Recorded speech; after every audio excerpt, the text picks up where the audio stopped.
Tere! Juba on möödunud aasta hetkest, mil Euroopa hakkas mõtlema, kuidas koroonaviirus ajastul ellu jääda.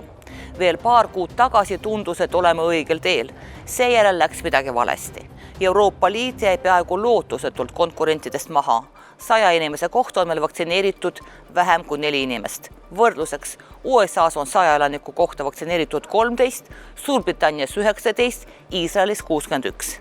Kõik arvasid, et vaktsineerimise takistuseks saab olema skeptitsism. Ei, takistuseks sai vaktsiini puudumine. Me laseksime end meeledi vaktsineerida, kuid pole millega. Kas te kavatsete ennast vaktsineerida? Ma arvan küll, et kui pakutakse, siis ikka. Mina? Jah. Miks mitte? Ikka. Для себя еще пока не решила. Ну, не знаю. Вообще доверяю российской. No в Эстонии пока нет. Нет, и не будет, наверное. Venemaal on mingi, ma ei tea, mis see oli. Ma mäleta praegu, mis see nimi oli, aga seda ma küll ei võta.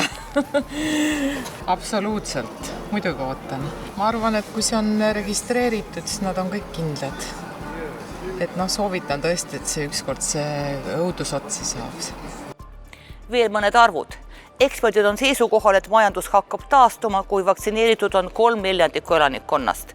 Kui praegune vaktsineerimise tempo jätkub, jõuab USA sellele tasemele 11 kuu, Euroopa aga alles paari aasta pärast. Ja iga nädalal, mille võrra maha jääme, võrreldes Ameerika Suurbritanniaga, kaotame 12 miljardit eurot. Edasi läheb juba nagu vanasõna, kes ees see mees. See, kes esimesena terveneb, saab koroonajärgse maailmaliidriks. On välja arvutatud, et Euroopas on vaja vaktsineerimist kiirendada 6 korda. Kust võtta vaktsiin? Üks võimalik osa vastusest on Sputnik. Mõned usaldavad seda vaktsiini, mõned mitte. See on igaühe isiklik otsus. Kui aga Euroopa Liit meditsiiniliselt seisukohast otsustabki vaktsiini heaks kiita, siis jääb veel poliitika. Euroopa Liidu välisasjade ja julgeolekupoliitika kõrgest esindajast Borrellist on mul ausalt öeldes kahju.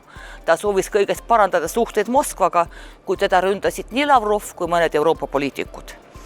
Teisest küljest Merkel ja Macron on valmis Sputnikut kasutama pärast selle registreerimist Euroopa Ravimiametis. Ungarit aga ei sega ka registreerimise puudumine. Nad juba ostavad Venemaa vaktsiini. Küsimus on, mida hakkab tegema Eesti. Nende ees, kes põhimõtteliselt ei soovi naabrist midagi teada, kuni Kremlis pole võim vahetunud, võib varsti seista küsimus, kuidas vaktsiini nappuse tingimustes nii Euroopa Liit päästa kui Venemaa mõjule vastu seista. Üks Rootsi ajakirjanik teeb hea tahte riikidele ettepaneku jõud kokku panna ja vaktsineerida kogu maakera ning mitte lasta Venemaal ja Hiinal demokraatiat mõjutada. Arvan, et reaalsus saab olema palju prosailisem. Kui meil ei jätku omi vaktsiine, parandab Euroopa Liit suhted Venemaaga vaatamata Navalnõi arreteerimisele. Samuti ehitame valmis Nord Stream 2. Kauplemine ei tähenda veel demokraatia reetmist. Ärge haigeks jääge ja kohtume nädala pärast.